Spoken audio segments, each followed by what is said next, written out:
This episode is dedicated to the memory of Chloe Lazada, the 6-year-old niece of our guest, Ricchard Carter. Though we didn't know her personally, we've heard about her bright spirit and the love she brought her family.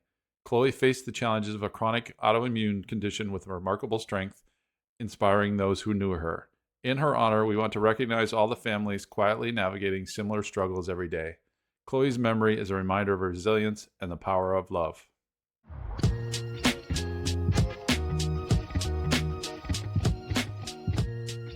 Welcome to the Gallery at Hurley Unfiltered podcast, Iowa Football Rewind.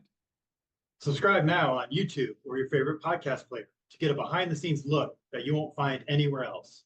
Before we jump in, we want to take a moment to thank all of our loyal listeners. Your support means the world to us, and we wouldn't be able to do this without you. We appreciate you being part of the Gallery Hurley podcast family, and we're excited to bring you great stories and more conversations. Now let's get into today's episode. I'd like to introduce Ricchard Carter from Passaic, New Jersey. Welcome to the show, sir. Man, thanks for having me, guys. I really appreciate it. Looking forward to this for a long time. Super excited to be on here. You're from Passaic, New Jersey. Describe that place. I think New Jersey gets a bad rap. Man, let me first say, Nick, great job of being able to say Passaic, because most people can't say Passaic, just like most people call me Ricchard instead of Ricchard. So good job. That's good Iowa education. Passaic is funny because New Jersey is considered the garden state. Where I'm from, there is not many gardens.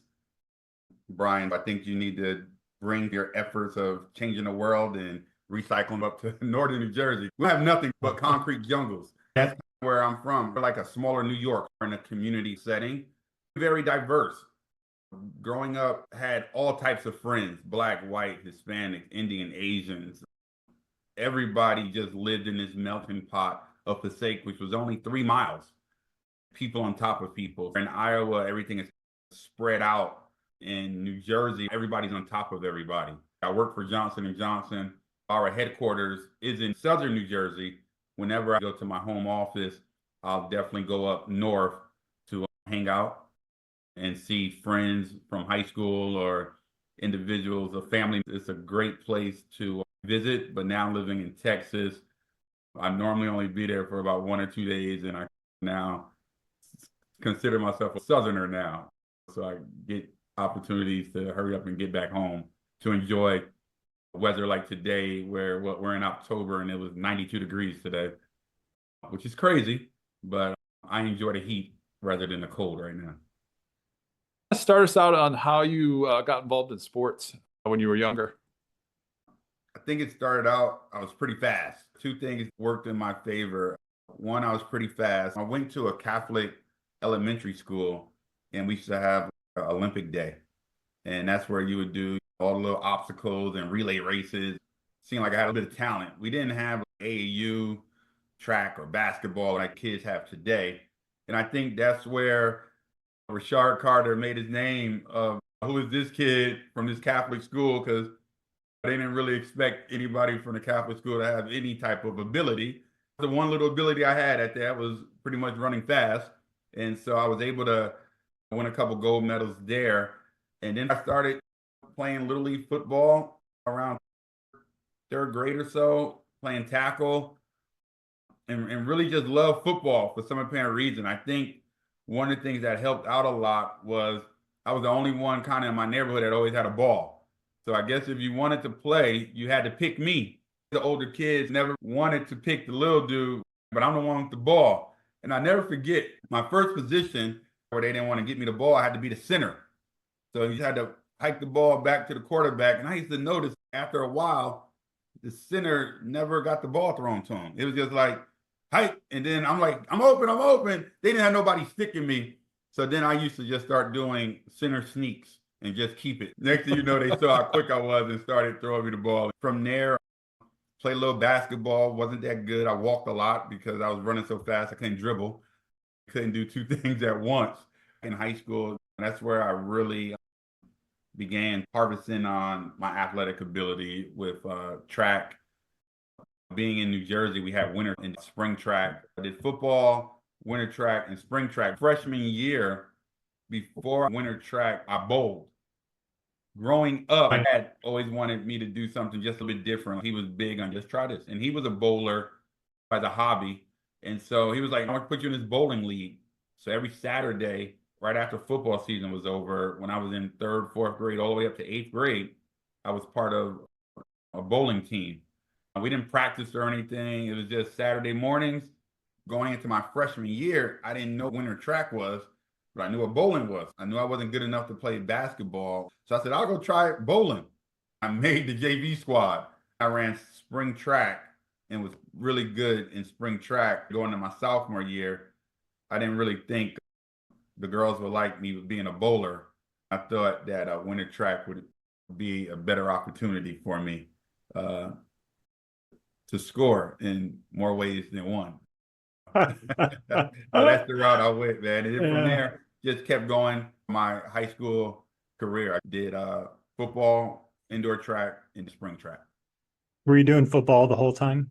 Yeah, football was my love. I think I got more recognition for football because I was really good in track my sophomore year. I placed in the states. We have a thing in New Jersey called a Meet of Champions. We bring the whole state together. I placed in that. And so from there, I started getting recognition. You get those letters coming in and opportunities with football. I was kind of a late bloomer with football. I didn't play varsity until my junior year. I was an all-state track athlete. And then when they saw, oh, you play football too, my junior year blossomed where I was able to start both ways and get a little recognition. My junior year, I won state. And that's where everything just opened up. College galore was knocking on the door, showing interest in me. I thought I've done well in track, but I haven't received any D1 offers or major interest. It was just football. That's where it clicked. My coach was telling me track doesn't give full scholarships unless you're in Texas, Florida. In California, it's different. It's like they eat and drink different things where they run times that you're just like, this is abnormal. It's like little aliens in these kids or something. I didn't get any offers, even though I thought I was pretty good. But football really opened up my junior year where I began to get offers leading into my senior year. Really had a great senior year as well, both track and football. But at that time, I already had all my offers in football, and my mindset was, hey, I'll just run track once I get to college, wherever I decide to play football at, and take that route. You said you won state. What events? You like the 100, 200? Yeah, so I ran 100, 200, and long jump, then all the relays, 4x1, 4x2, 4x4. I won state in the 100. My fastest time was like 10.5. And the 200 was 21.5. And I long jumped 23.10, something in that range. In track, I loved it. I really wanted to run in Iowa, but each year I had something on my knee. I blew my ACL. I had like 3-4 different scopes. And you know how it is. During the springtime is where you make your position. My whole mindset was, hey, let's get healthy. Let's get the knee healed. And then let's battle for an opportunity to play. I was there on a football scholarship, and I really wanted to focus on being at the highest level possible to have an opportunity to play. By going and run track, I don't know if that would have helped me. It felt like the good Lord was like, you got to take care of this knee anyway, so let's not even go down that route. It was the right thing, to be totally honest. It was hard enough for me to understand the concepts of everything that we needed to understand to play receiver at Iowa. I thought the best opportunity for me was to stick to football. Getting injured a couple times made that even more clear. I think people don't understand the time commitment too.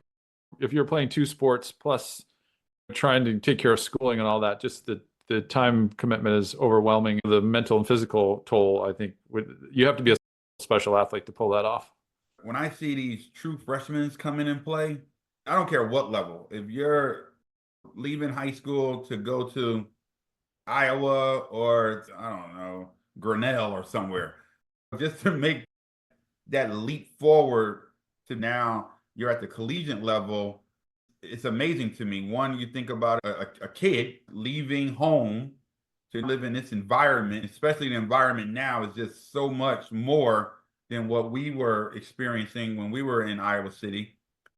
not only understand what's being asked of you on the football field, but also in the classroom, and then also in your own social life. I think, Brian, because Brian, you're from Iowa City, right? Yeah. Yep. Born and So raised. I would imagine even coming from Iowa City, but you're living on campus, you still get homesick. It was a culture Yeah, shock, right. a little bit, but it was different than what I grew up with. Yeah, and I think so. You add all of that into it, Nick, and you're just sitting there, like, man, how do you comprehend that? And then there's going to be roller coasters, right? They're going to be the ups where everything looks great. And then, boom, the roller coaster go down. And you're like, what am I doing here? I can't get nothing right. Or we're losing. Now you add in another sport, the mental capacity of it being older. I really never criticize many athletes now, no matter how good or bad they're playing, because you think these are 17, 18, 19, 20-year-olds playing in front of 100,000 people, trying to catch a ball, throw a ball, tackle somebody with a ball, kick a ball, and things happen, right? All three of us has been in situations where a kick didn't go right, a punt didn't go right, a catch didn't go right. You're dwelling over it, right? When nobody else is still thinking about it, you're laying in your bed looking up at the ceiling fan. Man, how I missed that kick, didn't catch that, ran wrong route, whatever. And these are young people having to handle that. Now you added another sport, whether it's track, baseball. I'm good friends with Dana Hughes and Bo Porter, and talking to those guys and how they had to juggle both at the highest level. What were the things where you felt like the walls were caving in? I would imagine they got millions of stories, especially in a game like baseball. You're going to fail more than you succeed. Even if you succeed 30 or 40%, you're considered the greatest of all time. Man, how difficult and special must a person be to accomplish both of those? It's incredible. During your recruitment, you were still thinking about doing both at the time. So did that factor into what schools you got interested in, or the ones you ended up picking or narrowing your choices down to? They all said I could do it. I don't know if it was truthful or not. No one's promised me something they didn't come through. They all came in and was like, hey, your son is going to get a great education, going to have a great opportunity to play big time football. I have a coaching staff that loves him as if they were my parents. We're going to put him in an environment where he could be successful. I believe Iowa did all of that. Nothing promised, like, oh, I'm going to come in and be the next, blah, blah, blah. Coach Fry didn't do that. Coach Verducci didn't do that. Coach Patterson didn't do that. I think all of them gave me anything I needed. If we're going to, gave me all the bullets I needed in order to be successful. And I appreciate all of them for that. I definitely wanted to run track. To be honest, Brian, it could have been being a bit of naive, right? As Nick was saying, not understanding what mental capacity you need to be in when you're going into college, right? I remember the first time stepping on the field and I see Scott Plate in front of me. We're on scout team, right? And I'm sitting there, oh, man, let me give him a little bit of my moves. Thinking my old Passaic, New Jersey moves were going to work. Every little step I make is like, I'm like, God, and Scott was huge. I said, let me go to the other side. And you had T. Knight on the other side. And I'm like, oh, I could give him this and that. And T. Knight's another New Jersey brother. I'm like, let me give him a little something. And he used to make these little noises like, whoo, whoo. Every little move I make, I hear in the back, whoo, whoo. I'm like, God, dog, I can't do nothing. Think about that component of it. There's nothing I'm doing that's working. Everything I did in high school worked easily. Now I'm sitting there, I don't even know why they got me here. This ain't gonna work. It was something that made you think, man, these guys are special. Everybody had ability. Maybe after the first couple of practices, I was like, let me go up the driveway and go to the indoor tracks and see what happens. But even there, you look at individuals who ran track. We had Bashir, right? And Bashir was like all-American, all-world dude who ran track. Iowa had a bunch of great track athletes as well. There is no hiding from great competition. You just had to figure out, how do I get better? Yes, I was offered an opportunity to run but I think everything happens for the right reason. Pretty happy with how it planned out. What schools were you looking at coming out of high school? Being from New Jersey, you always had to take a trip to Rutgers because that's the state school. My coach always made us go, whether official or unofficial. His mindset was, I need Rutgers to always come to my school for the next Ricchard. I did visit there. And I'm not going to lie, it was a great school. It's just I wanted to leave New Jersey. The campus is beautiful, people, all of that. I did visit Syracuse. That was fun. They had a good team. I was really close to going there. That was my second visit. I loved everything about it. They ran a similar offense that we ran, had a really good quarterback. His name was Marvin Graves. In the following year, I think that's when Donovan went there, Donovan McNabb. So you look at what he became and you're like, man, that would have been somewhat cool. They won a couple of Big East championships. But to be honest, the reason I didn't go there, I went there on a summer and on a visit. I saw a lot of their players have a lot of fancy stuff. And I was like, how they get all of this? Now, I never saw anything illegal or anything, but I was just like, this is before all of the, obviously, the UILs and all of that. And I was like, oh no, this looks a little shaky. I was like, let me put that on the back burner. Then I took a visit to Kansas, to KU, which was a fun trip. That was a really good time, but I just went there just to go to Kansas. From there, I went to Iowa. When I came here, it was the year they didn't go to a bowl game, 92. So I came in 93. Bo Porter was my host. And a funny story, his dad and my mom worked together. We didn't know each other or anything like that, but when my name in the newspaper going to visit Iowa, blah, blah, blah, he was like, Jennifer, that's my mom. Is your son going to, yeah, that's my son. Oh, my son goes there. We connected in that way of not only are we both from New Jersey, our parents worked together. And that was cool. On my recruiting visit, it was right around when Chris Street passed away. January of 93. Okay. So when I went, one of the things, first thing we did was obviously you go to eat and all of that. You have a good time there. So then we went to a women's basketball game. And I ain't never said at a women's basketball game, but I was shocked of how many people were at the women's basketball game. And then I was shocked to see so many football players at the women's basketball game. I was a big fan of Vivian Stringer. Vivian Stringer, yeah. I never knew anything about her other than when you're being recruited by Iowa, you get all the mail keep coming. They talk about all sports, right?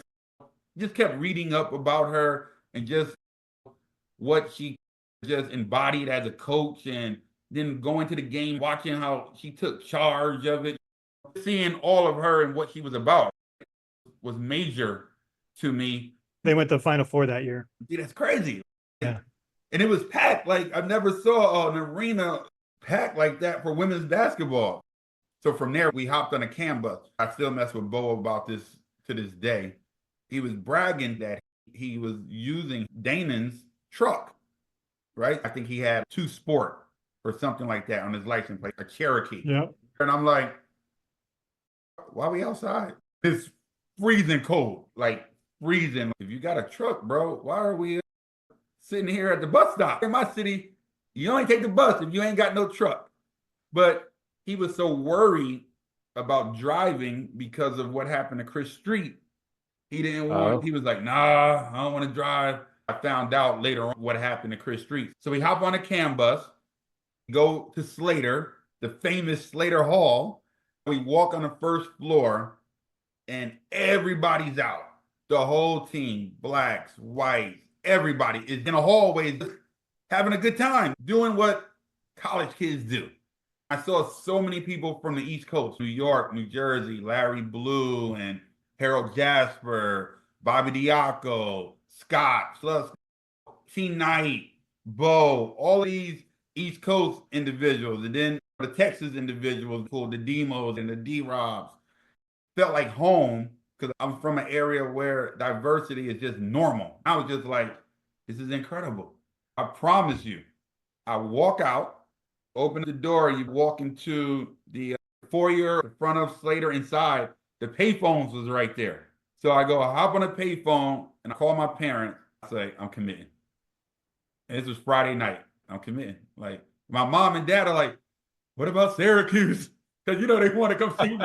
And I was like, no, I'm going to Iowa. My mom and dad was like, are there any black people in Iowa? Are you sure you're going to be here? And I'm like, no, man, I'm good. They're all here. Everybody. It feels like Passaic. I go back in. I was like, Bo, I'm coming, man. I'm coming. So he screamed, oh, yo, he's coming. Everybody was like, ah. It was so much love at that moment. And that was before we even did anything. That's Friday. This is Friday. Yeah, I was like, Yeah, you just got there. I haven't got out yet. Yeah, I didn't do nothing. I didn't do nothing. And then the next day, me and my roommate, Damon, hook up. We make our visit on the same day. Damon Gibson and Damon's from Texas. I'm from New Jersey. The following day, they take us to the golf course. We go to the golf course and they had the snowmobiles. Yeah. I'll never forget, Bill Innocenge was D. Gibbs' host, I believe. So it's snowing. And I see D. Gibbs sitting in the snow and he's doing this. And I'm looking at this kid and I'm like, yo, what's wrong with him? Something got to be wrong. I know I didn't see him smoke or drink anything, but this is real weird. Him sitting in the snow, he throwing it up. So I'm like, dude, what's up? And he's like, I've never seen snow before. What? I'm from New Jersey. To me, that's like saying in Florida, you never seen the sun. What you mean you never seen snow? I've never seen snow before. And he's just throwing it up. I'm sitting there like, this is the weirdest thing ever. And he was just loving it. We had the Scullies on and the big Iowa jackets. We just formed a bond right there and became the best of friends to this day. When you sit back and think about how everything works together. I picked that weekend. He picked that weekend. We both sitting in snow. He's looking weird playing with the snow. I'm judging him. I definitely judge him on that. But I love him to death. What makes Iowa so great was the people, man. All the players was just like, man, come on. We got a good time. And I'll never forget. I don't remember many of my other visits. That stood out doing that little bit of snowmobiling and being something that a kid from New Jersey has seen his whole life, but experiencing in this manner was a powerful thing. It's interesting. I was doing research, and within 30 minutes of you, there's at least 5 or 6 guys from that area, right? Did you know about guys like Diaco and Scott? Did you in the papers or no? I heard of Scott. Bobby, heard of the name. Diaco's a real prominent name in northern New Jersey. One of my track coaches, his name was Coach Blues, Tony Barbado, knew Diaco's family in that way. It's always like a couple degrees of separation. Scott is from Hasburg Heights, very close to Passaic. And New Jersey is only 2 hours from top to bottom with no traffic. So T-Knight was considered Central Jersey. Him and Mike Devlin went to the same high school, which is crazy, right? Mike Devlin and T-Knight went to the same high school, same college. I know they both played for Arizona, and I didn't meet him until after Iowa here because he was one of the coaches on the Texans. Mike Tiddley, who played tight end many years ago. I shouldn't say many years ago. Now I sound like I'm saying he's old. But Mike Tiddley lives here in Houston as well. He had a function at his house, and Devlin came over. So I met him. And he was like, oh, man, I heard so much about you and never met you. So he was another one. Beef, never met him, but just knowing the name. Here's the funny, too. God, you got me thinking of all these crazy stories. One of the craziest things is, remember when they had a 400 bench club and they had the posters of them? Yep. I never forget seeing these dudes. We didn't have guys built like that in northern New Jersey, neck out like this. And I'm seeing them and I'm like, God, dog. Walking into a huddle, Casey Wigman, Big Fritz, then B-Mac on one side. You got all of these big old dudes in here that are just incredible. They look abnormal. And here I am, 165 pounds, Then you got on the other end, you got the Mike Wells, whose shoulder pad would fit on me like a trench coat over.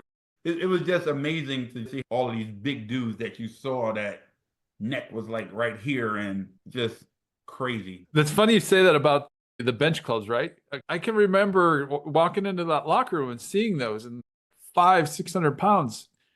I thought to myself, that would be 1,000,000 pounds to me. There's no way I could ever lift that because we didn't have a big weight program from when I came in high school.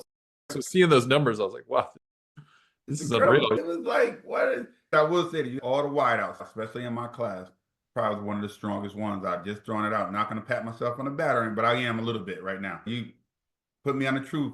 I bet I probably was over the 400 club. Just want to throw it out there. Nice. Ask me. Should we make a sign?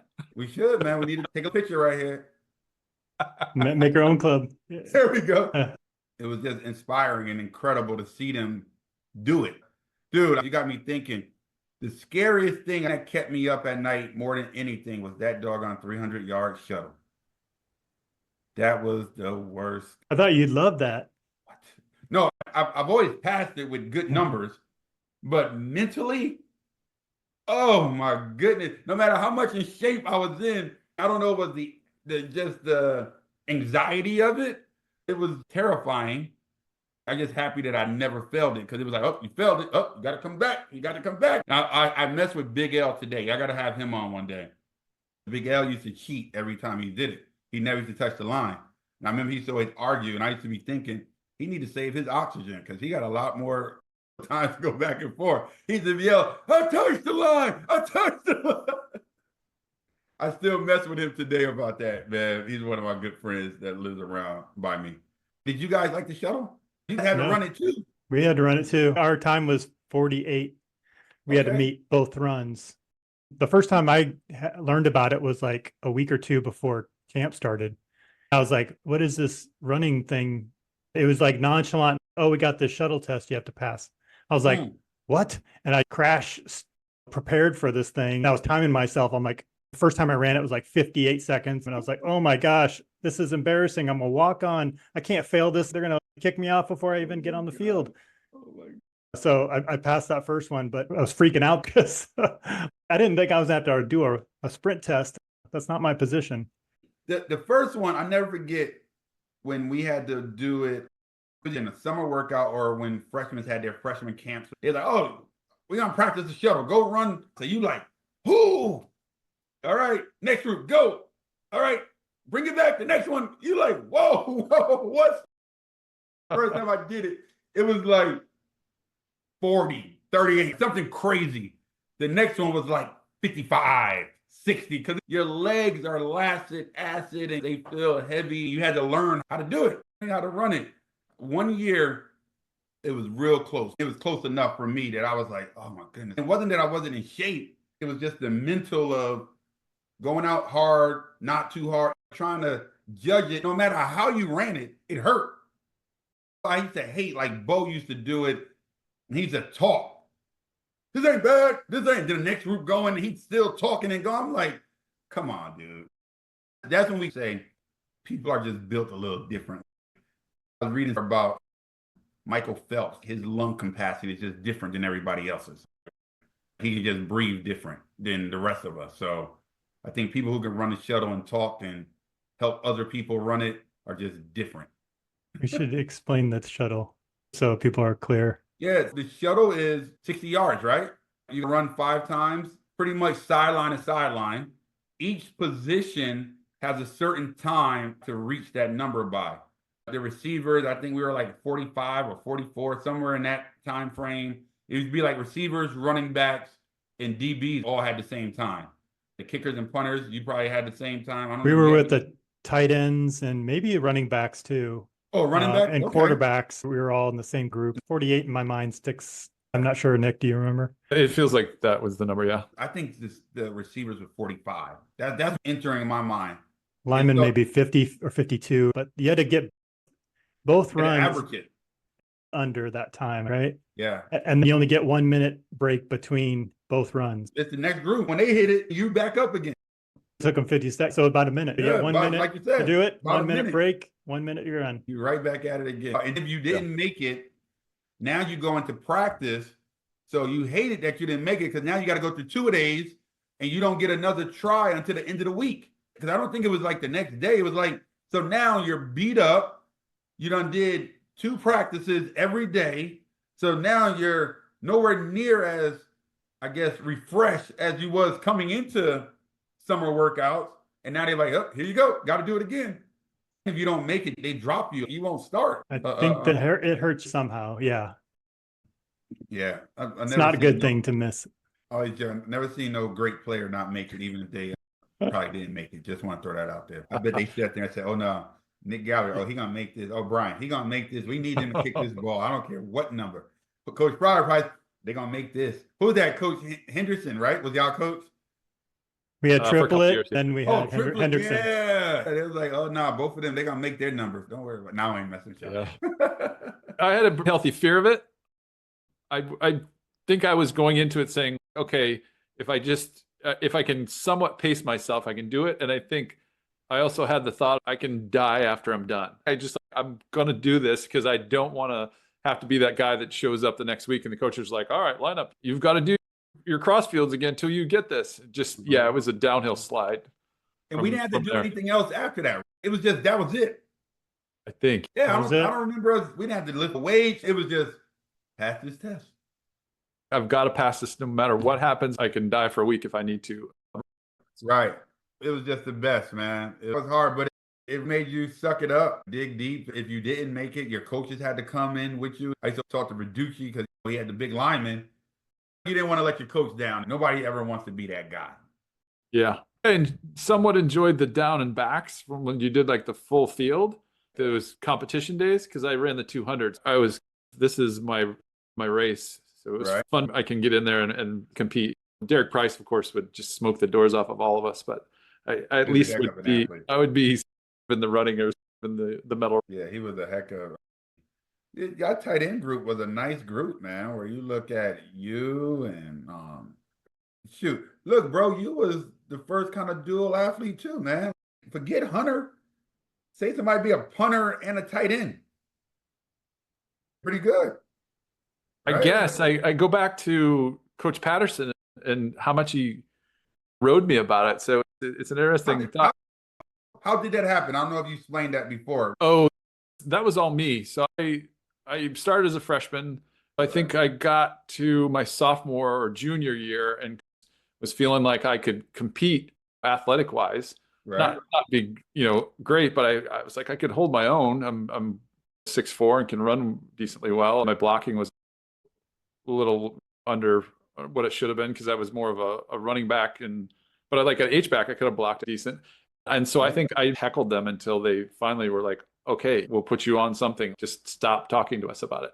So I was literally, I want to play. And I can recall calling my parents on numerous phone calls and just laying into that piece of it. I want to get on the field more. I went to a small school, so I played the whole game, and then I get to Iowa, and it's amazing. And then it's 4 plays. I want to run around, hit people. We talked about that in our previous podcast. I'd whiff on a punt and I tried to knock somebody's head off.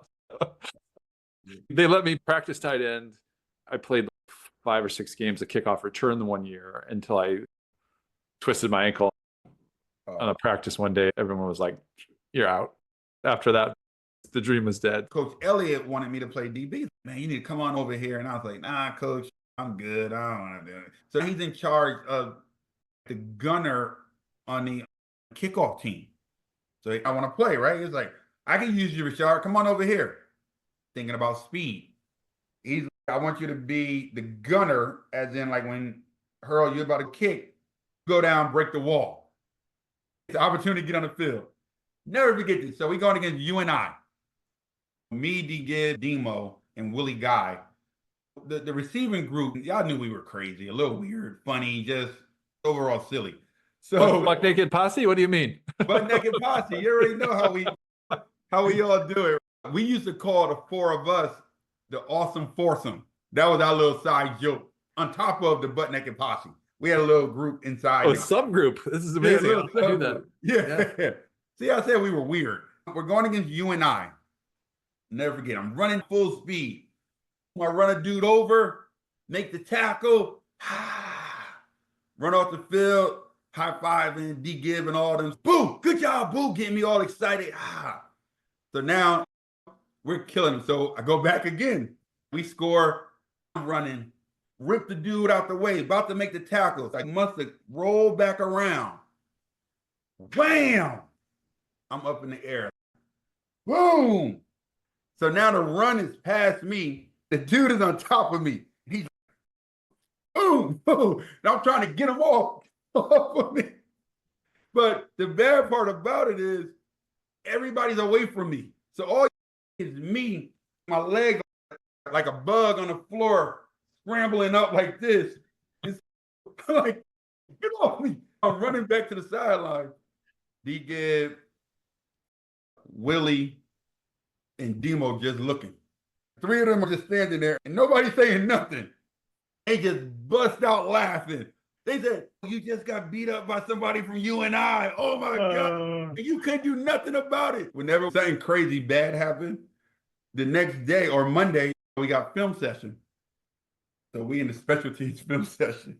D-Gib is like, hey, coach, can you run that back again? I need to see what happened. He wasn't talking about me. He was talking like another block. But because you're running it back, you keep singing me. Boom, boom, boom, boom. Boom, boom, boom, boom. For like 5 freaking minutes. I'm looking at this and they're dying laughing. The coaches don't know. Nobody else. All the wideouts in there dying laughing. And I just sat back like, you dudes, bro. That was something we always used to do. We didn't look at if you did something great. Nobody cares about that. We'll tap you up, dap you up. But when you used to get whooped or ran over or drop a pass or miss a block or try to block somebody and something bad happened, oh, coach, can you roll that again? What route was that? I like how he did that. And you're talking about something totally different than what you're really looking at. And coach is looking back, oh yeah, he did a good job. And you looking at the other side where the dude just got whooped. And then what makes it worse is if coach comes and says, by the way, Ricchard, what are you doing over there? Now everybody, ah! Yeah, those were the days, man. The best ever, but the worst ever as well. Yeah, they dreaded those Mondays sometimes. Most of the time, I think I dread it because it was like, oh, I hope they skip over that real fast. No. I hope they don't linger on this play. Oh my goodness, man. Those were some of the funny things. Like if you wasn't in the locker room, you wouldn't have known. Those are the things you miss the most, right? Like running off the field and you standing next to your boys. I never forget when Willie was hurt and he had a bad ankle. He couldn't run routes only on one side because his ankle was bad. He caught a little out route. It was a good route. He's like, man, it was an out route. It wasn't nothing big. And we're dying laughing. And you like, what's a little 5-yard route? That don't mean nothing when Timmy D went for 110 or something, you know? Those were the things that you missed. You have moments like this. You go back and you reflect on the laughter and the joy. It ain't always about the wins and losses. I don't remember our records. I remember moments of us doing things that like, wow, that's football. That's locker room. You hear pros mention that a lot, right? They always say, I miss the locker room talk. I miss the bus rides. I miss the plane rides. I miss being on a bus, being escorted by the police through Coralville or East Lansing, and you flying through and you like, man, this is pretty cool. Or hopping on a plane and the bus goes right to the plane. You get out and you got your shades on. I'm glad we had no camera phones because I would have been like, look at me. I made it, y'all. Back to those days of people clowning each other. Yeah. One of my favorites was special teams always had moments where people would get hit, knocked out, and get clowned. Or the funniest was someone did a Lionel Richie song. They got decleated, and somebody in the back of the room says, hello? Hello? Is it me you're looking for? And I was like, the funniest part, I was like, I usually try not to laugh too much in meetings, but I was on the floor because that was tops. I was like, high five. That's the best ever I think I've ever heard. Don't you think some of these dudes we play with like natural comedians. And it would be almost like you had to be there. Listening to that story, I can imagine what happened, decleated, and now you're hearing the song, hello? Your head is ringing and you're like, is it me? You know what I'm saying? That's football, man. That is what I think all of us loved about the game. Those moments. For sure. I need clarification though. The nickname they gave me, I thought you gave yourself that nickname. I did. Okay, I did okay, too. I gotcha. just You have thought to it'd be tell that better. story. I thought it'd be better if I said they gave it to me, but now that you brought that out, Nick, I thought we wasn't talking about everything. But so the way it happened was one of my boys back home, Jason Perry, one of my best friends, played ball at North Carolina State. Then played in NFL defensive back. One day, just out the blue, was like, my name is Ricchard. Most people say wrong. They say Ricchard, or if it's Siri's calling me, it'll say Ricchard. I'm calling you Bouchard, just out the blue. Bouchard. Everybody started saying Bouchard.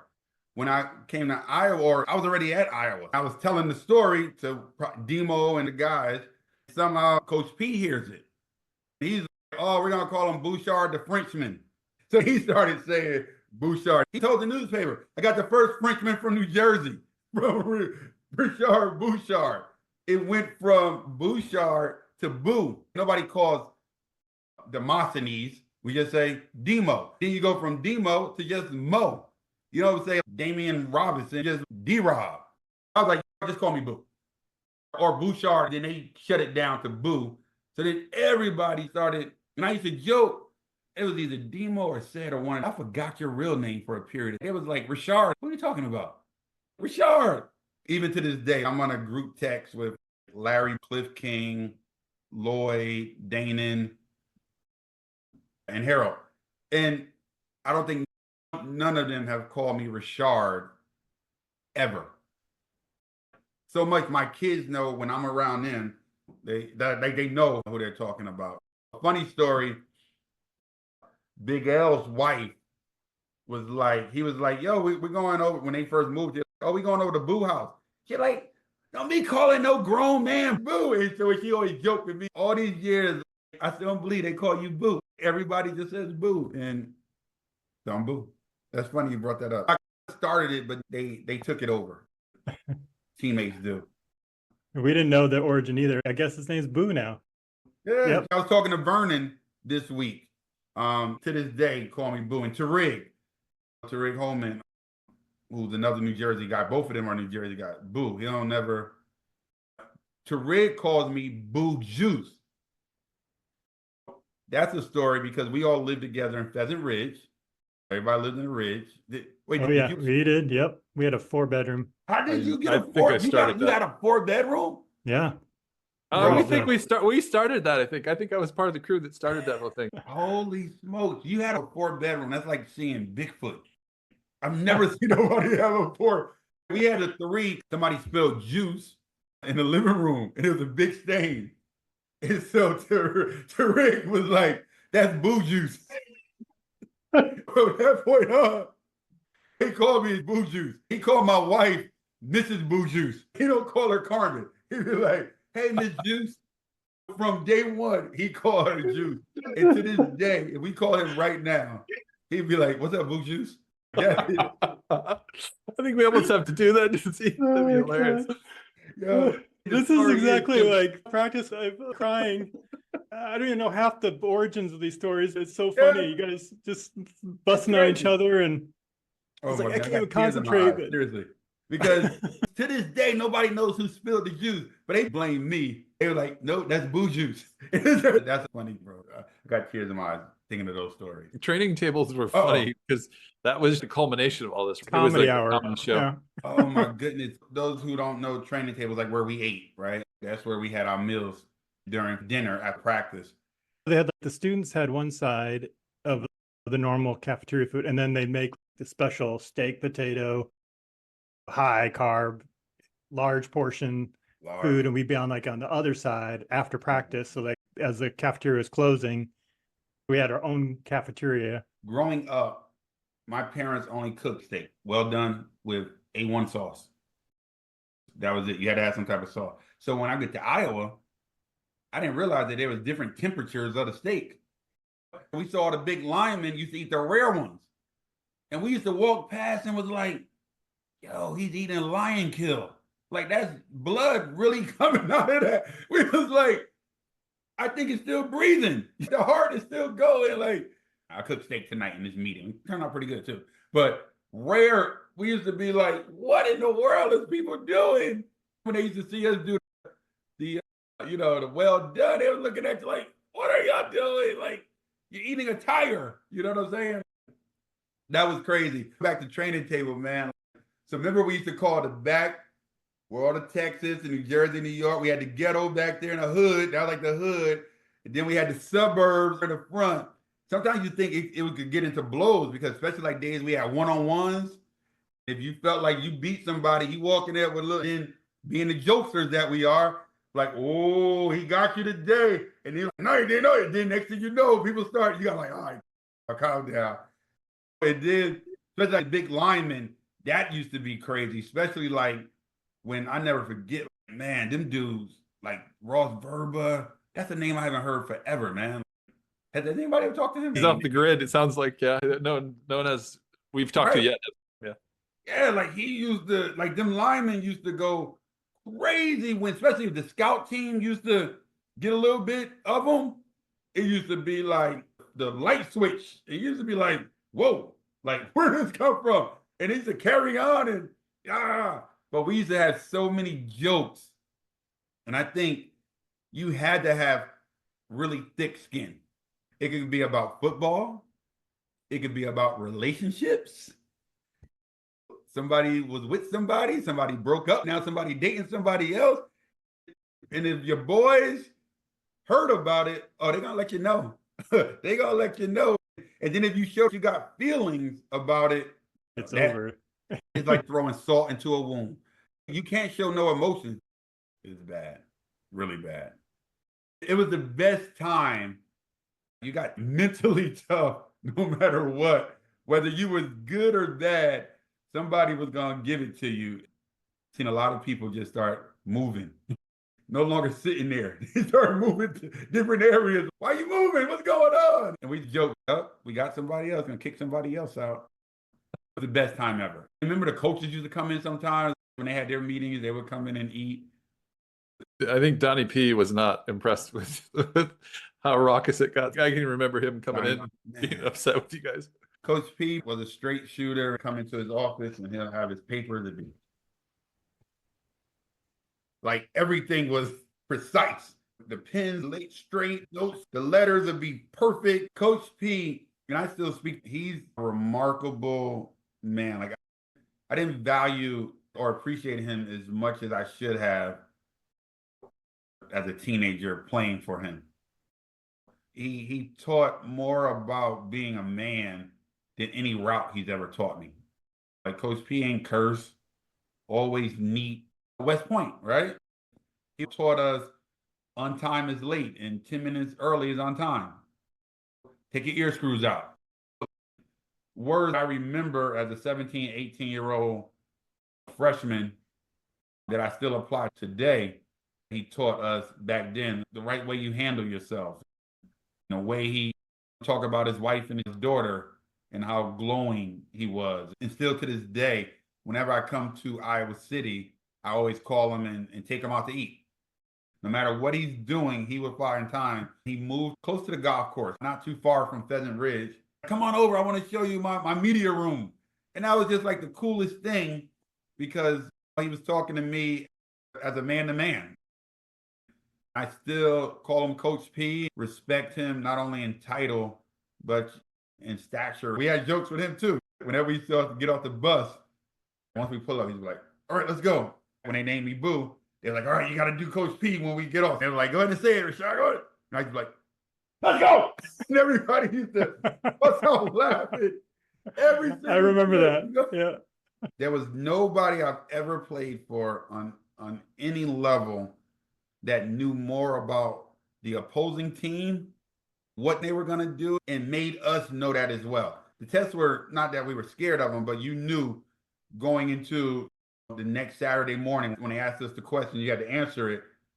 It was like other, like the DBs, I never get pleasant, like, oh, Coach E, give us the question he's gonna ask us, not Coach P. Coach P wouldn't give us. So you got 3 pages, one question to be, Michigan plays 30 sky, what percentage of the time on second and long, second and short? You had to put in 35%, 40%. So now, game day, you got the whole team in the room. He's coming up, Ricchard. Michigan plays 30 sky, what percentage of the time? 30%. And what about long distance? 45. All right, good, going there.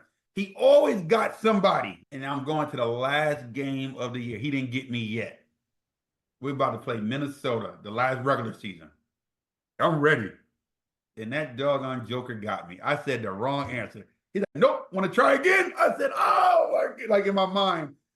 He made sure that you understood everything, what the quarterbacks were going to do, what you had to do. Since I played both receivers, I didn't know if he was going to ask me what X is going to do, what W is going to do. So I had to know both of them, but it made me a better player, understanding both sides of the ball in that regards, on being an X or a W. But he was somebody that knew what they were doing, man. And I just feel like that type of coaching is critical to be successful. You said to mention Eddie George earlier. Yeah. So playing DB, my high school, I got to the point where I was like, I don't want to hit nobody. I'd rather score touchdowns and make people miss and all of that. So when we went up to Ohio State to play them, they had Eddie George, Bobby Hoying, Chris Dudley, Terry Glenn, Orlando Pace, Sean Springs. What's the old head coach for Tennessee? He was on that team too, I think. Mike Vrabel, yep. Pat So they Pincus, had, you know, Big Daddy Wilkinson. like all of them, like just first rounders, like everybody. So we're up there, right? Here I am, a red shirt, and Ples was my roommate then. He was playing. I think he started that game. And when we came out,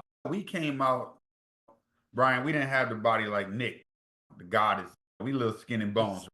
So we come out and we got full pads on. Nick might have been the only one that could go out like how they were. T-shirt stop right here, abs, like you can just wash your clothes on them. So I'm looking, and I see Eddie George. And Eddie George looked like man. When God said, let there be man, he said, let's create Eddie George. Bald head, chiseled cheeks, and just ripped. He got like a little shirt with the abs and the pants all the way up. And he like every bit of 6'3". So I look at Ples, and I look at him. I look back at Ples. I look back, and I said, ooh. Ples used to think he was Dion, right? Great athlete. But definitely not Dion. All people know he was Texas Player of the Year. And you think about that from a small school, Ples didn't want that tackling. And when I looked at him, I said, ooh, buddy, you got to go tackle him?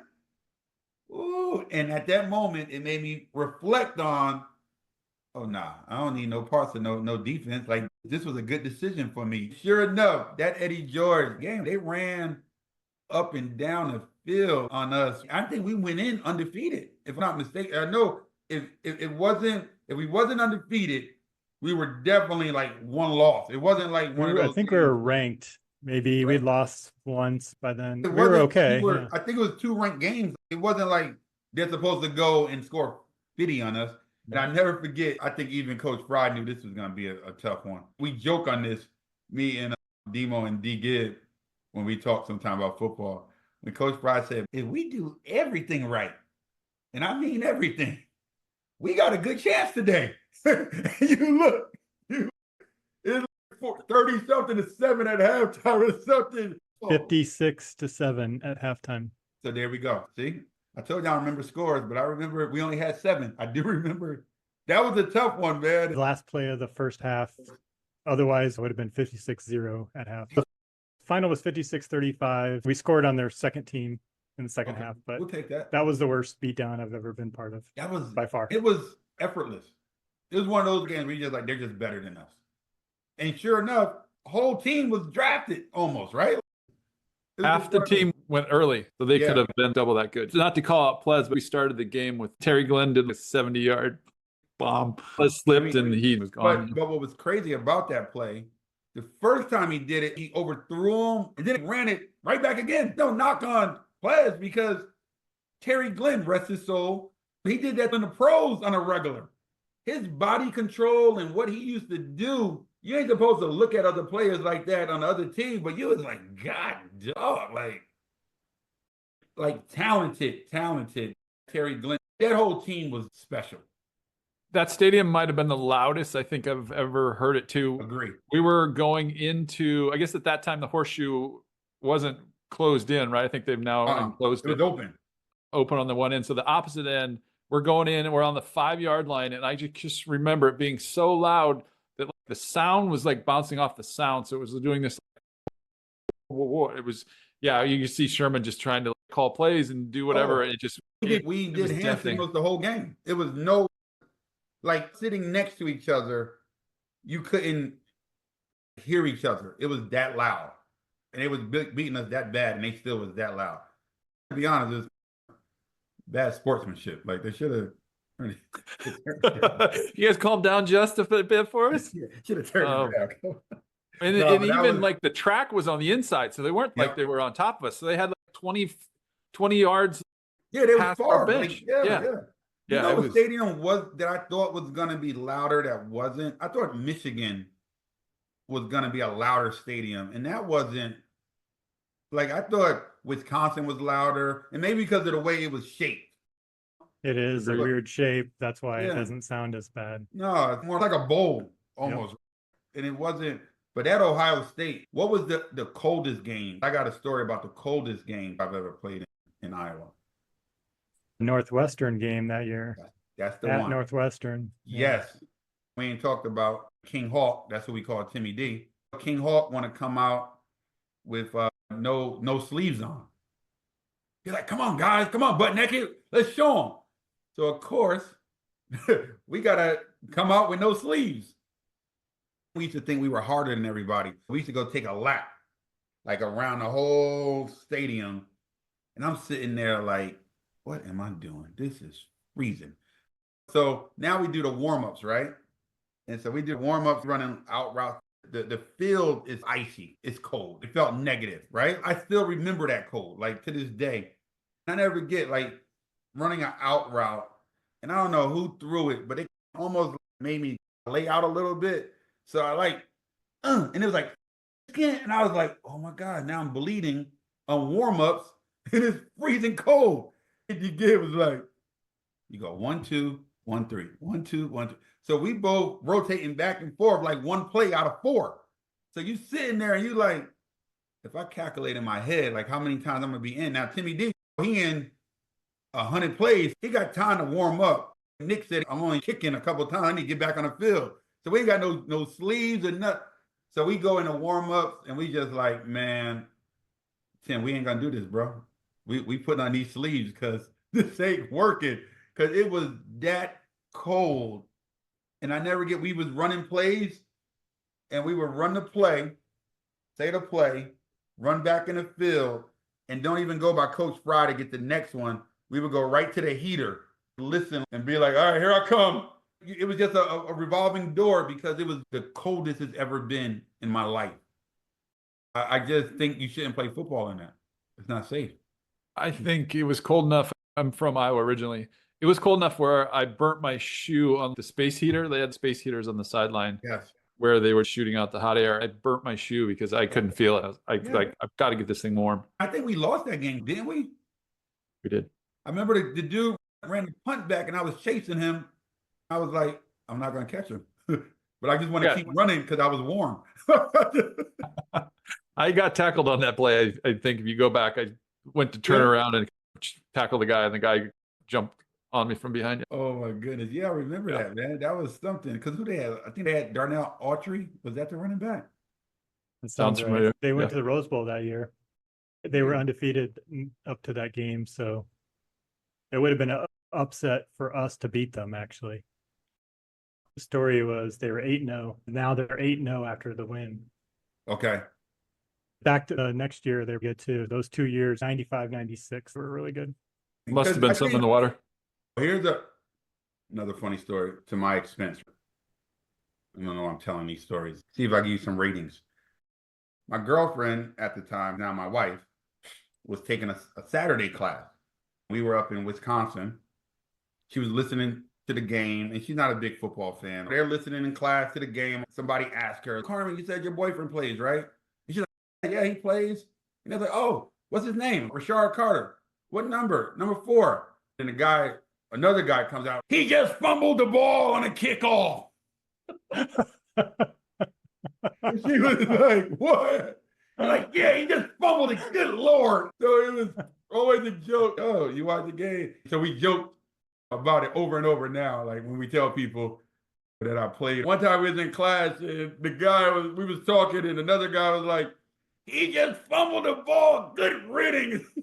I was like, man, this freaking Iowa fans, man. They don't care. I'll never forget. Hey, man, stop fumbling the ball. I was like, what you know about fumbling? She's like, I don't. Somebody in my class told me you fumbled the ball.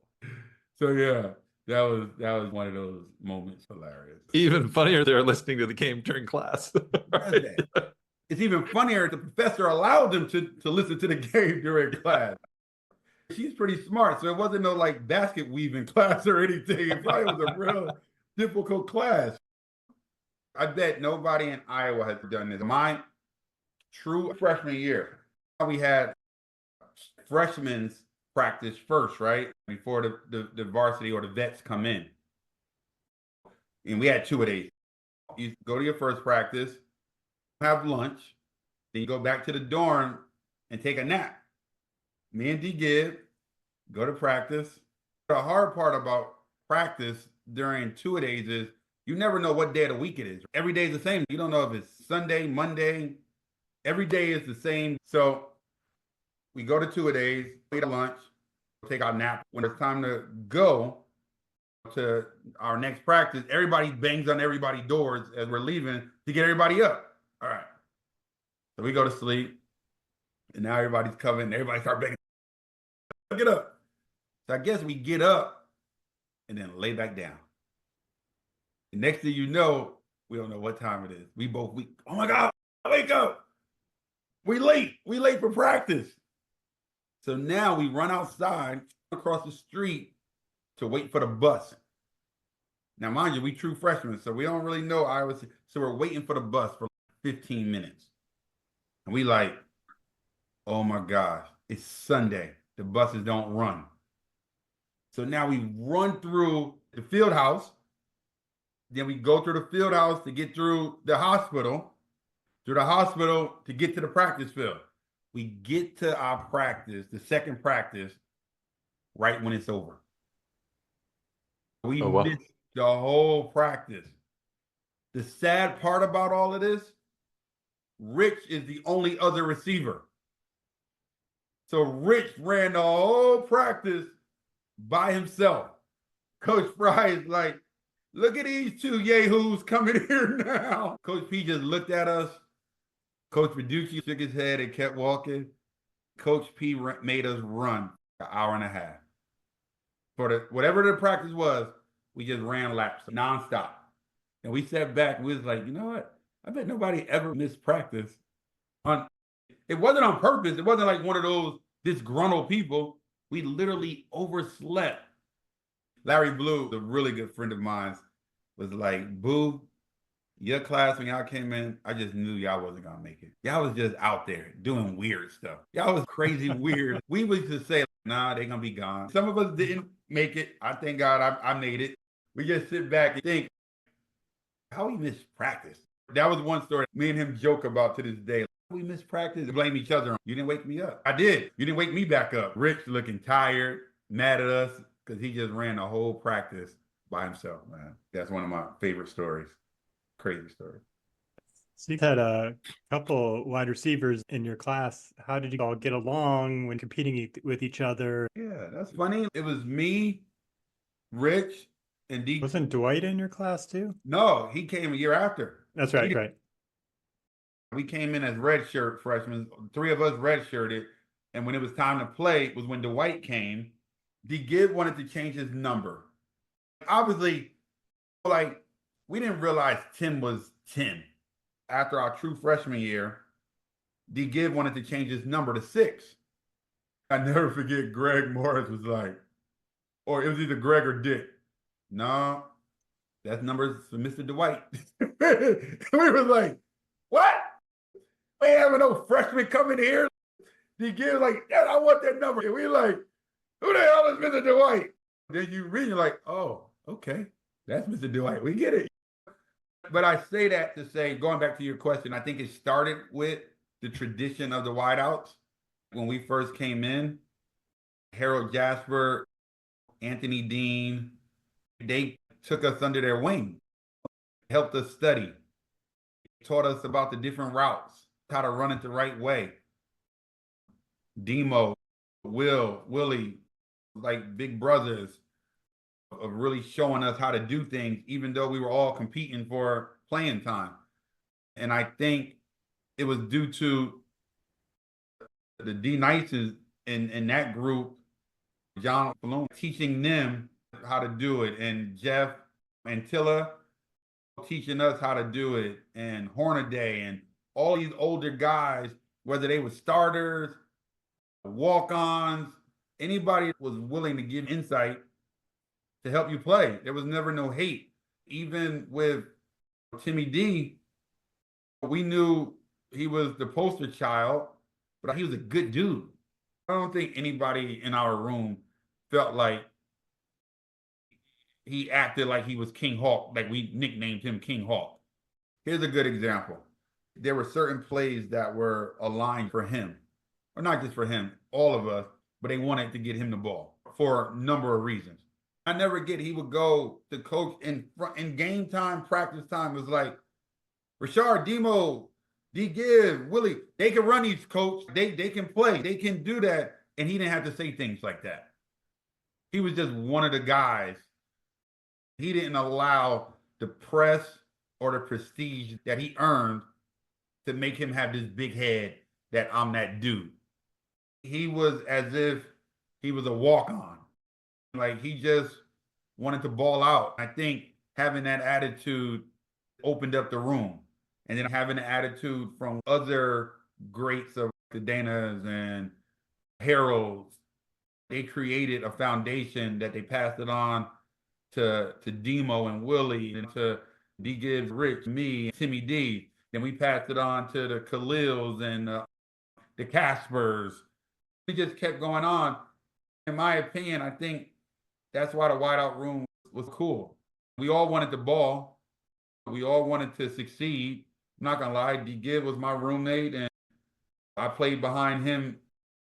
I think the good part of it is, I can say, is, hell, I played behind two people that went to the NFL.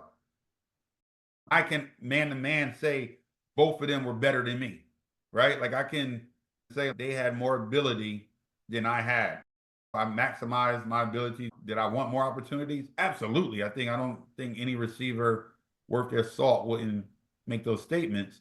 With that being said, I believe everybody I played behind was a better athlete and a receiver than me. You know, I think the thing that I hold to myself is that I wish I matured earlier in my career, where I think in the beginning, as I told you all, I felt like natural ability would take you, right?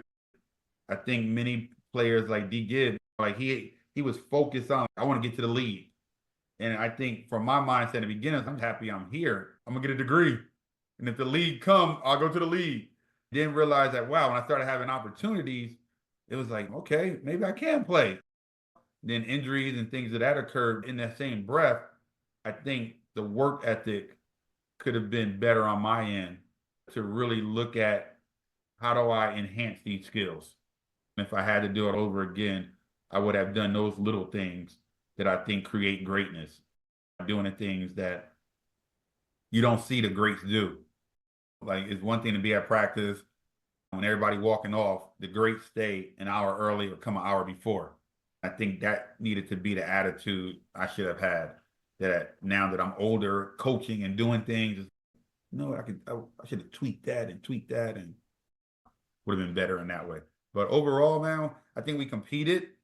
We wanted the ball and wanted to make great plays. But we used to joke, if I got a pass, D Gibbs was like, I probably ain't getting one this week. Demo got one. We'd be like, I guess I ain't getting one this week. We always celebrated one another because we felt that butt-naked posse was bigger than the individual. Real talk.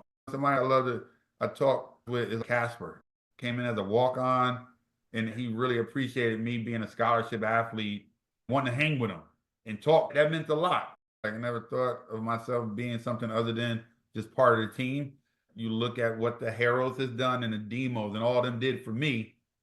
It's my obligation to do the same. He became like one of the all-time leading receivers. From where he started to where he finished is just simply amazing. If I call him today, I would pick up the phone and, hey, what's up, man? What you need? I had him talk a couple of years ago, talk to a nephew of mine about working hard and things. And that's what Iowa football is all about, in my opinion. My senior year, this is a kind of a sad story. We're at Iowa State, and my girlfriend brings her family to the game. They from Des Moines, and they all come. And I'm like, oh, this is perfect. I could run one back. I ran one back on them last year. Let's run another one back. Kick it to me. I get it. I'm running. Nice little return, and the dude hit me right on my knee. Wham! And he get on top. He's like, you're not going to run this one back, Carter. You're not going to run this one. That's where I tore my ACL. First play of the game, senior year, I was having a great year. Sherman was throwing me the ball and everything. That was a tough pill to swallow. We talked earlier about having all of our player, a manager, or even having the athletic training staff come on. I would love, like, I saw Russ again, our trainer with Ed Crowley. I don't know how many years ago when I brought my family back, I was telling my kids that his workouts helped me come back. So I only missed 3 games with a torn ACL my senior year. Literally him and a couple of the other student trainers, but he helped me get back. I only missed 2 games and we had an off week. Then I was back returning kicks and back in the rotation. You think about the full staff of individuals that don't get the credit. I was no star, but he treated me as if I was a 10 to get me back out there to return kicks, field kicks, catch passes, or block. And that's something that I hold dear to my heart, that he helped me get there. You start thinking about different individuals that had it. That's the thing I think you think about with college ball, right? Like, there's how many people we saw that had more athletic ability than the 3 of us, but never took it as far. If they would have put it together, what it could have been. Then you think about the individuals that we did have on our team that are no longer here. I was so sad to hear about Ryan Driscoll all those years. Like, that was my dude, man. It was Taylor Pryor, right? Ian Davis. Wow. Yeah. Scott played. It's just very sad that they're no longer here. Like, you're not supposed to bury teammates at this age. You did have a touchdown in the Sun Bowl, 1997. Yeah. That was something. We lost the game, right? But am I going to lie and say I didn't celebrate? That year was a blessing and a curse. I scored my first touchdown the first game and my last touchdown the last game. But somewhere in all between, there was so many roller coasters. Torn ACL, in a rotation, out the rotation, playing, not playing. Will I play again? And then having an opportunity. And I'll give also big props to Coach P and Fry and all of them to continue to let me play. Here I am with a brace, not the caliber I was prior to. They still allowed me where they believed that, hey, injuries, you don't lose positions. And they allowed me to go in and earn it. Really appreciate that. We lost, but to score a touchdown with Randy Reiners, I believe, was the quarterback that threw it to me. We used to joke because he threw the first touchdown to me. I was like, Randy, I'm your guy, buddy. I wish I had another year, man, because we could light this thing up. That the game, not that Sun Bowl, but the Sun Bowl that when we played Washington, I was watching the game with my son, and they showed a clip of us from the bowl game of winning that during the TV game. And my son was watching, and they showed a clip of me by Coach Fry. Oh, Daddy, I see your ball head right there. We rewinded it back and saw it. So that was really cool seeing that. But bowl games were fun. We went to 4 of them. We went 2 Alamo Bowls and 2 Sun Bowls. 4 out of 5 years in a warm place. I remember us going to Mexico when we went to the Sun Bowl in El Paso. That was fun. I remember going there, and it was like, hey, we had, as Coach Fry say, had a couple soda pops in us before we went. The guide was telling us, like, hey, when we get over to Mexico, remember, we in another country, so don't be doing nothing crazy. I was like, oh, I'm about to be on my best behavior. I ain't getting locked up in Mexico. But we had a good time. How about the other injuries? So you had your ACL issue your senior year. What other injuries did you battle? All knees, man. My true freshman year, they thought I blew up my knee, but it was just meniscus and cartilage. My true freshman and my sophomore year, I had scopes and repair from a meniscus. I didn't have anything my sophomore year. Then my junior year had another cleaning. Then senior year, my ACL. So going back to how we talked about earlier, I think probably one year I might have thought about track, but every year it was like almost like I'm getting a tune-up in the winter. Now my right knee has no cartilage, just bone on bone. But yeah, knee injuries were the worst. I think it's a New Jersey thing, man. Or East Coast, we used to joke like it was in a water because T-Knight blew out his ACL multiple times. Larry blew out his ACL, and then when he even went to the Barnstormers, I think he blew out his ACL there as well. It must have been that hard grass. I think I messed up my knees with track. Just all that pounding and wear and tear. I think that's something you learn now. I get a little nervous. You see all these kids playing multiple or the same sport over and over and get no rest. Like this is my first year having my son play tackle, and he's 11. Here in Texas, they be tackling at 3, and they've been wanting him to play tackle forever because we just play flag. But I wanted him to really learn football and save his body. He's a little kid. He reminds me of myself, fast and agile, but he ain't got no 60, 70 pounds soaking wet. And since he's fast and has a little ability, all they're going to do is put him in the running back and be a crash dummy, run, pitch right, pitch left, up the middle. And it's like, nah, we're not going to do that. We're going to just learn the game, take it easy. We'll have time to get to pads. So we just put him in this year, and he did really well. And but now that we're done with that, we're going to go, and he does karate. So we're going to go and finish up karate. He's a brown belt. He was a state champion 2 years ago. We took a year off to concentrate on other sports. He started doing track. I want him to be a little versatile, so hopefully that'll save his knees and not be like daddy with bad knees. You gonna start bowling? I was going to ask the same thing. I was like, when's the bowling fit in? We might have to check that out. My wife, who's the academic person, probably won't allow another sport. Got to make sure grades stay up, which he's doing really well, but I don't think she'll go for that. We'll see what we can do, though. You never know, right? That's how my dad did it. Go down to the lane, see what happens. That'd be cool. What advice would you give someone who's coming into either a program in Iowa or that next phase of sports? What lessons do you think you've learned that you could pass on? Man, be coachable, number one. That's big right now. There's a lot of individuals that are in these young people's ears trying to tell them what to do. Find people you trust. Some of the best people that you can find are your coaches, real coaches, not the individuals that are jumping from person to get so that they get exposure. We have some really good coaches around my son that really care for him as a young man, rather than how many yards he runs or how fast he runs. They're giving him almost fatherly advice on how to be the best version of themselves, right? If you work on that, work on just your potential of being the best version of you, everything comes together. We get in trouble when we try to become the next whoever. Like, that person's already taken, right? Like, you just be the best version of you and allow the universe to dictate which route you're going to go. If you come in with the correct work ethic, with the correct mindset, you find yourself a good core. I like to call it your circle.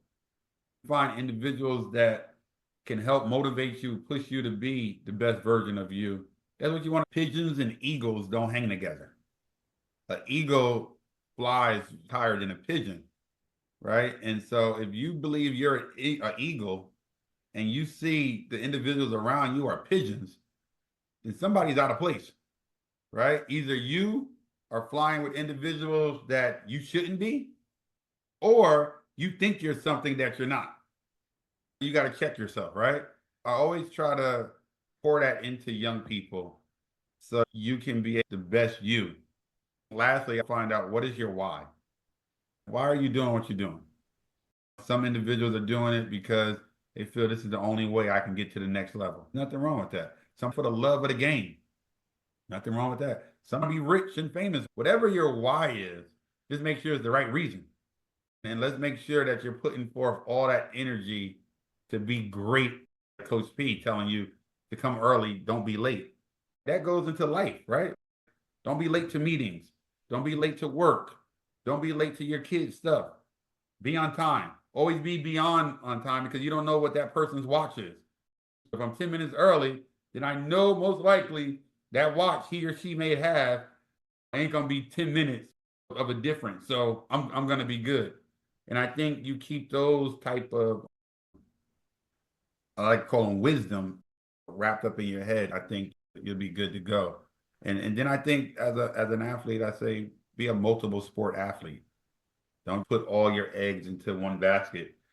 Be an individual that tries everything. Try new things.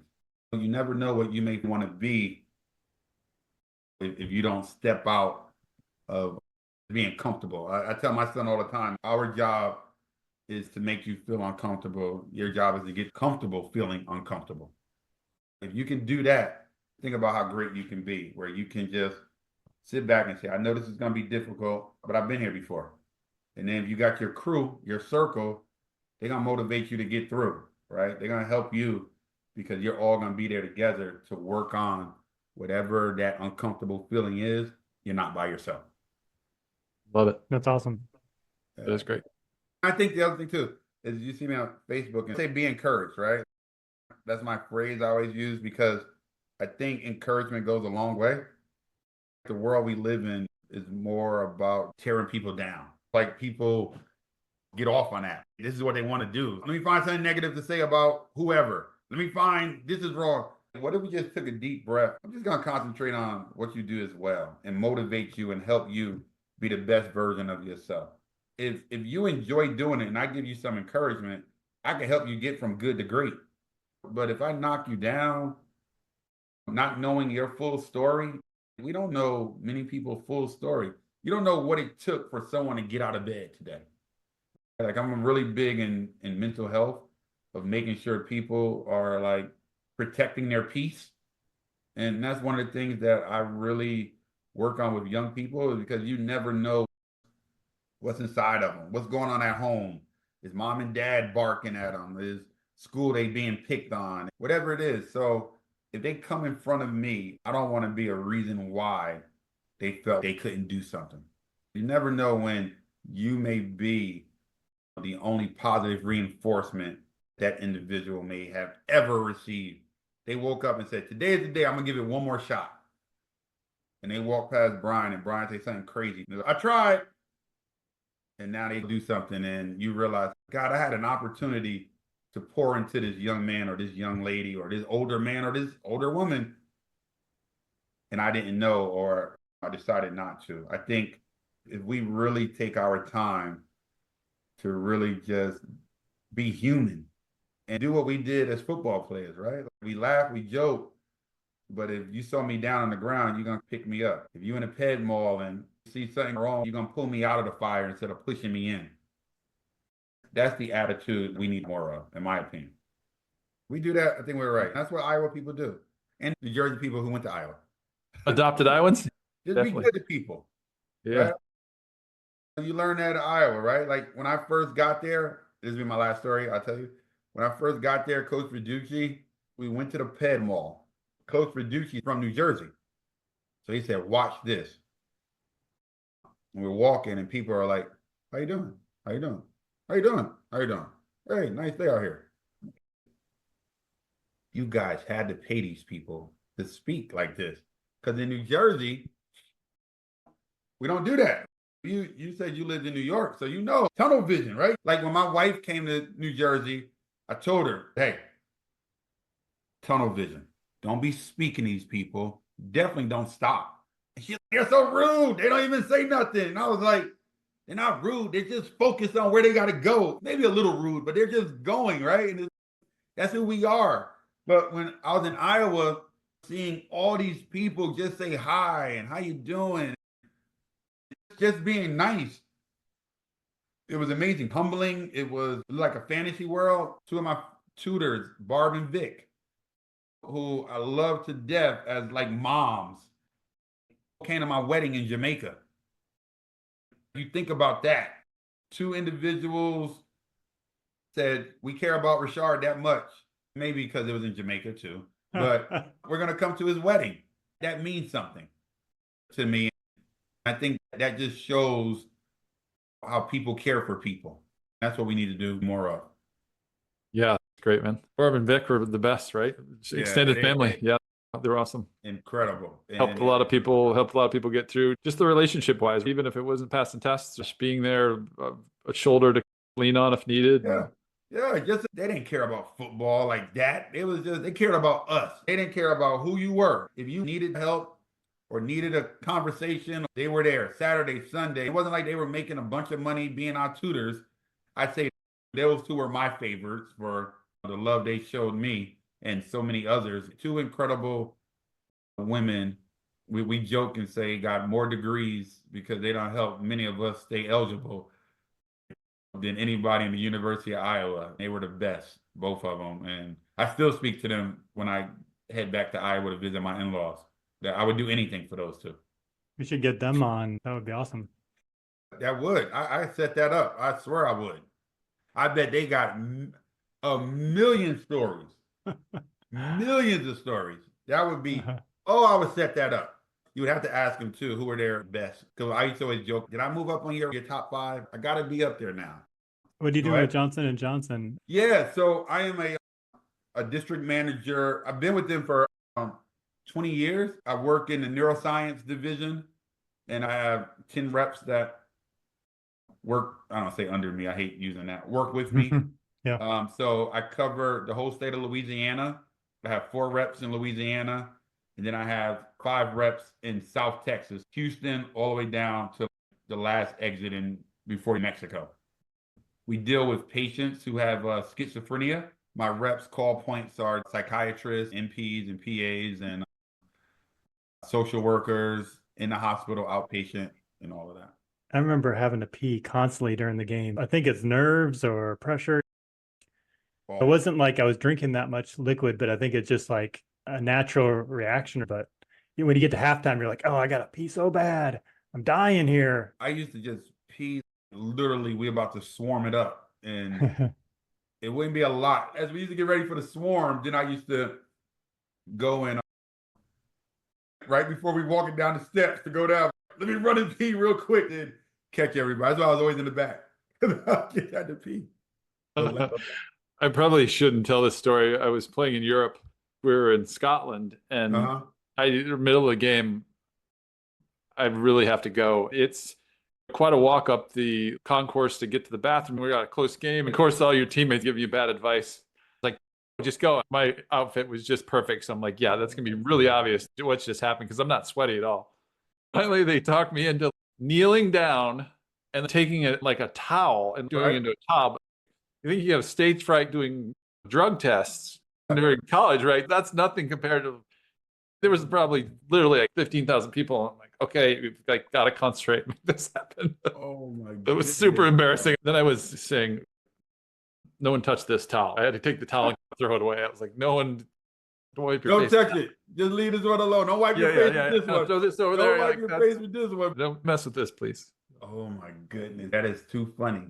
Now, look, if you'd have did that now, it'd have been on every TV. Somebody would have found it. Zooming in, look at them. I think they found people doing that NFL games. I don't remember who exactly. They should just put a little bathroom out there. I don't know why they don't. Like a porta potty. Yeah. They have those tents now. The tents like where you they get hurt. Yeah. You Do get you hurt, think they take you to a tent. there's a bathroom in there? I think you could get your business done if you needed to. Yeah, you can do something. Give you a little water bottle and a little cup. I got you. That'll work. The dark Gatorade you want to stay away from? I would, man, bro. Can you imagine that? No, that wouldn't be great. This was super freaking fun. Like, Amazing, man. Awesome. We had a blast. Thank you so much. I really appreciate it, man. Exciting to spend this day. And I don't get emotional. Today was a tough day, man. I had a family emergency where my 6-year-old niece passed away today. Oh, And no. so, she's been battling, but she was having seizures her whole life and had a chronic autoimmune issue. This weekend had a really bad seizure. Yesterday, they couldn't bring her back for 30 minutes. Brain activity stopped. I want to say this. The reason I'm saying it now is because I felt like I needed this. It goes back to teammates, and you've been on the field where your teammates pick you up, whether it was a bad punt, bad kick, or a bad ain't catching the ball, where your teammates uplifted you. And so I thought needing this, laughing, tears in my eyes, thinking about all the funny stuff and reminiscing about the brotherhood. We talking as if we were in training table. And I needed this more than ever and truly appreciate it. I don't care that we're recording this. The part of this that makes it so real is that even with all the years we haven't spoken, I got 2 teammates that was able to uplift me today without even knowing. I think that's what makes Iowa football so special. Individuals that you literally blood, sweat, and tears are still with you. We've been out of school close to 25, 30 years. 28 years. Who's counting, right? Who's counting? Yeah. So I really want to thank you both for listening to the stories and helping an old teammate out through a difficult time right now. But like I said, it's being encouraged is something I live by, and having individuals like you makes me feel like it's not just words. It's a true thing that what we do. So thank you for all what you are doing. Seriously. Condolences, man, to your family. I wish I could give you a big hug right now. That's terrible. I feel it coming through. Yeah. That means the world to us. Seriously. What was her name? Her name, Chloe Lozada.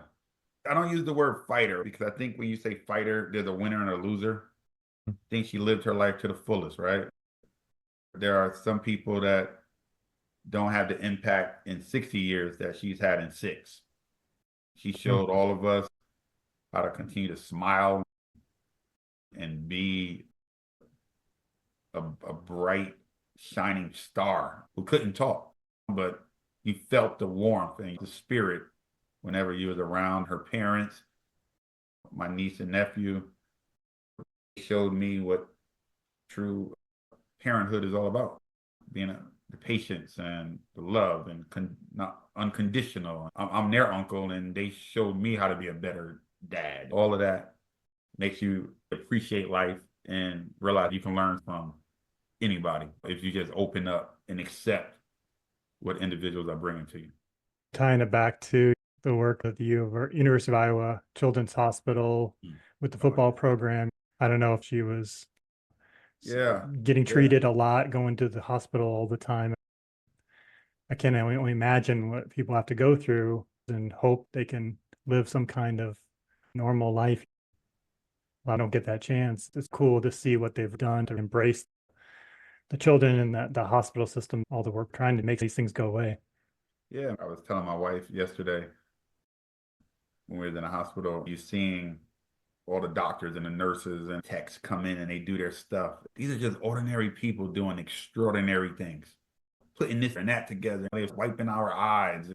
making sure we're good and the baby's good. There are so many great people out here, especially in the hospital. Look at the University of Iowa in the wave, and you see those kids smiling and their parents, doctors and nurses. It goes back to, we want to invite everybody on here, the Barbs and the Vicks, the people that are behind the curtain that many people don't see to help us get on the field, right? When you see those techs, nurses, and social workers pouring into you, uplifting spirit during those periods of time, it's a special gift that they have. And when I see those waves and parents smile, even if it's just for that 5-minute clip, you never know, was that the only time they smiled all day? You want to value the moments, and moments like this and moments that Iowa does for those kids, parents and nurses are moments you can never take away. The exposure of that one moment now has spread amongst so many millions and millions of people just by one act of kindness. And it started at the University of Iowa. That's more impactful than any Rose Bowl win, national championship win, any 100-yard game, 50-yard punt, 60-yard field goal kick. To bring a smile to a kid's face or a parent's face and show the love and attention that they desire, I believe is priceless. I'm happy to be a Hawk, to be a part of that. We were glad you were teammates. It's great Yeah. having you. Yeah. Glad you chose Iowa.